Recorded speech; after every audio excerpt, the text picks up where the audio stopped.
Once upon a time in a land far, far away, there was a brave and faithful soldier. He fought hard for his king and his country.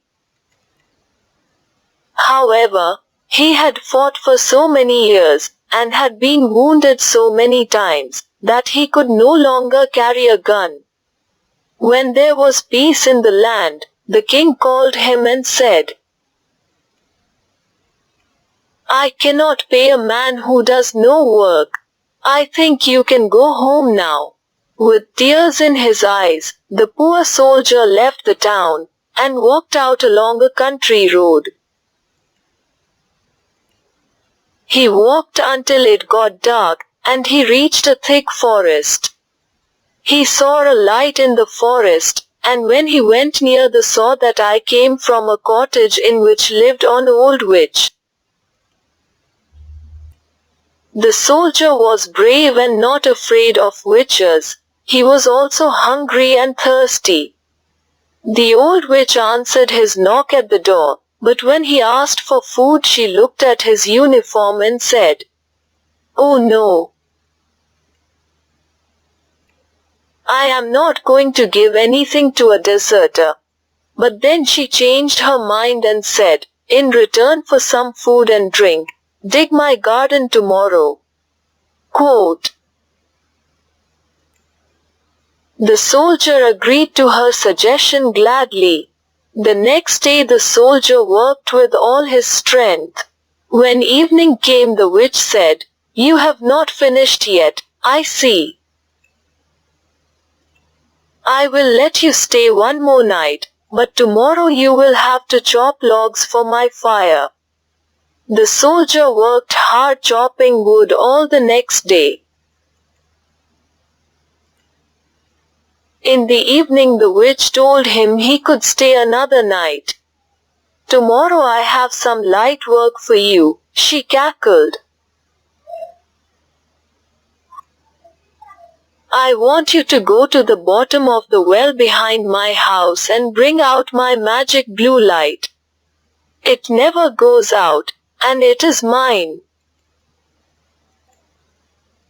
The next morning the witch took the soldier to her well. The well was very deep but bone dry. She let the soldier down in a bucket tied to a long rope. When he reached the bottom he found the blue light. The witch pulled him up, but when he was nearly at the top she reached out for the lamp. "Oh no, you don't," shouted the soldier. "I won't let you have the light until I have both my firmly on the ground." Quote.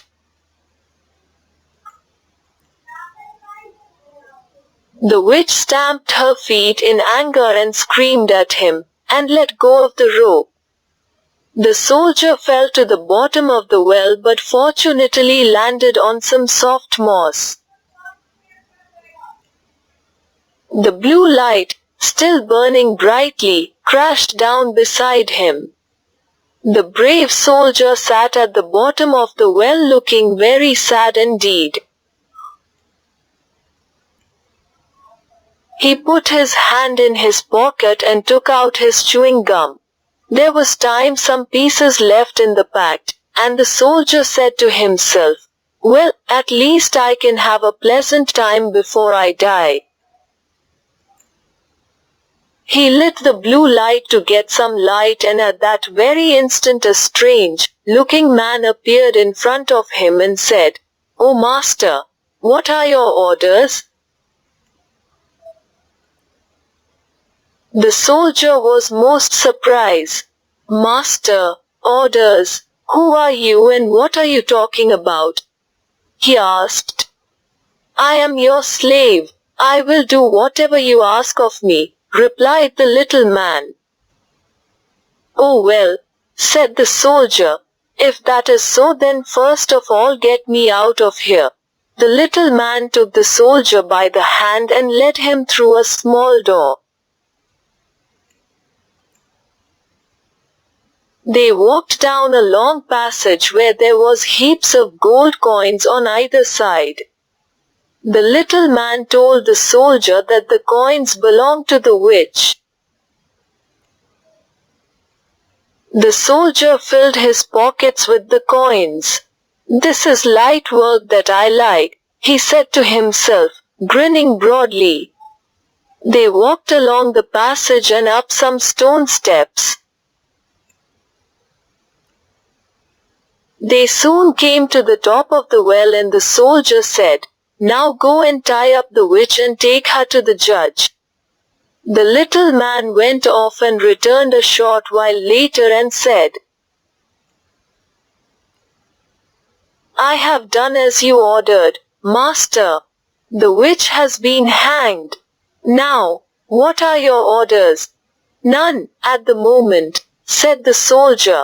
"I will call you when I need you again." "There is no need to call," said the little man. "I will come when you next use the blue light." Then he went away and the soldier walked into the town. Now the soldier had a great many gold coins, so he bought lots of clothes and took a very fine room at the most expensive inn in town. In the evening he lit the blue light. When the little man appeared, the soldier said, "Go to the place and bring me the king. Make sure he is still asleep when he arrives. I want you to make him clean my shoes. And do some other little jobs because he had been very unkind to me." The little man said, "I will certainly do as you wish, but you must be careful because if you are found out, the king will surely punish you." At midnight, the little man brought the king to the soldier's room.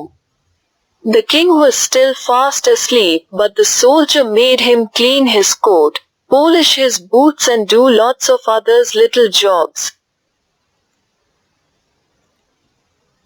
Just before dawn, the little man carried the king back to the palace and put him back in bed.